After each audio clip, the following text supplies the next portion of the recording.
Jo Frost shot to fame as Super Nanny, kicking Mary Poppins off her perch to become the go-to global parenting expert. Now she's back with a brand new book, a new show, and even more tips and tricks on how to keep kids under control. And she joins us live from Los Angeles.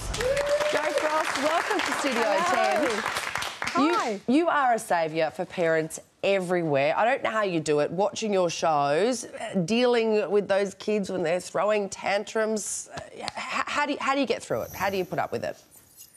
Well, it's not a matter of putting up with it. I mean, I do love genuinely being able to give my advice and to help families, and I love being in there with the families and seeing the children. And, you know, you see the children behave better at the end of a series and an episode, and I see that from the beginning. So it's a journey, as you know, and it's tough and very hard work. But for those families who are committed and who ask for help, they're the true magical families, because they've inspired millions of others around the world, certainly, to do the same. And, you know, when you watch, you feel empathy for those families and you think, well, they can do it, I can do it as well. So, Jo, you know, they're the real families that we salute. Sorry to interrupt you, but when you go out and about, Jo, do parents rush up and say, "You've got to help me"?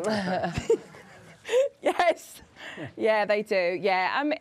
You know, most families are really gracious. They give you time to have your dinner in a restaurant first and then come up to you. But families are really gracious. They're very loyal. They're very supportive. They understand that you're doing your job to help parents and to make the world a better place. And that's really appreciative, I have to say. One of the burning issues that keeps coming up on this show, and I've got a toddler myself who's just started walking around, he's a very willful child, but are kids today too spoiled? Are they over mollycoddled? Are parents too soft? Is there a generational sort of problem where, you know, we're not doing the right thing? All the three that you mentioned definitely happen in parenting. I've certainly helped a bundle of parents who've mollycoddled their children. They don't let them become more self-sufficient, more independent. They keep them stunted in their emotional development, and it really cripples not just the child, but the family as well. Can children be spoilt, get everything materialistically, and have no boundaries, no rules, no moral compass? Yes. You know, I think really it's about parents recognising how to find that balance in, you know, raising your children with your good, strong family values, and at the same time, you know, being a parent that gives a little and keeps it going. Jo, hi, I'm Vince. I've got 4 kids, all under 11, and I find they often gang up on us, on my wife and I. They're so hard to manage. Have you got any strategies for sort of controlling that ganging up effect? Yeah, take a glass of wine, a red glass of wine. I hear it's better than white. You know, I think the most important thing, I mean, hey, you're a blessed man, you know, 4 kids under the age of 11, you know, and of course that gets busy for you, no doubt.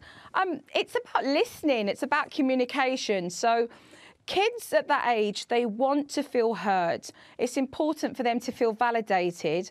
But don't get into that drama of when they express their opinion, you think they're talking back. Because 9 out of 10, you'll find they're just trying to express what they feel. At the end of the day, you still make a decision of whether that's OK or not as a responsible parent, but always give them an opportunity to respectfully have their say, you know, to reply. Oh, they get their say with me, don't worry. I'm never in any doubt as to what they think. Jo here as well. You've got a new book full of amazing tips out now called Jo Frost's Toddlers Rules. What's that all about? Yes, it was a book for me that I felt was really important to write, because so many parents were coming up to me still saying, we watch your shows, we see how you manage temper tantrums, but we don't really understand them and we get fearful of them. And one day I was actually just, you know, flicking through the television on a day off, and I saw on the news that an airline had turned around an aeroplane because a child was having a temper tantrum on it. And I thought, what is it coming to, you know, that we're actually turning around aeroplanes? So the book does describe the 3 types of temper tantrums toddlers have, and there are 3. And if you work out and identify which one it is, which is given in the book, you eliminate those temper tantrums very, very easily. It's knowing how your child's trying to communicate to you and knowing which one they're having. Also, the book talks about the 5 steps of shaping proper behaviour, because it's all interconnected. What a child eats, the meal plans, the consistency, the amount of sleep that they're having, the early learning education and the development of that, socialisation skills, are all interconnected with making sure that you can create this foundation for your children. Because if you can actually be disciplined as a parent to do so, then you enhance not just their life, but the whole family unit as well. So it was quite a critical book for me to write last year with respects to making sure that parents had that information. And it's been very useful for them. Yeah, I bet it has. We are going to take a very quick break here at Studio 10, but after the break, Jo Frost will answer your questions. You're watching Studio 10. OK, here's something that will make parents happy right around Australia. We have Jo Frost giving out parenting advice here at Studio 10. Our first question, Jo, comes from Holly Woods on Facebook. She says, my 4-year-old hates his 18-month-old brother and has done since birth. We are a loving family and equally divide time for both. It's very draining and the toddler adores his big brother. Help.